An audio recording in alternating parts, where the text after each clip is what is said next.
Hey guys, welcome back to our YouTube channel Login8, and in today's video I'm going to guide you through how to log into LG ThinQ account. So first of all, launch LG ThinQ application on your mobile devices. Now once you come to the app's interface, you'll see the option of Get Started at the bottom of your screen. Tap on it. Now once you come to this page, simply start by entering your email address or ID. Here we go. After this, enter the password of your LG ThinQ account. After entering your password, simply tap on the option of Login.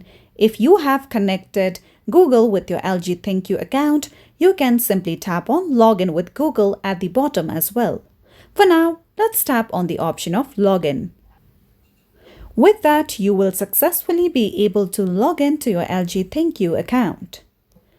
So that's all for today's video, and at last, don't forget to subscribe to our YouTube channel.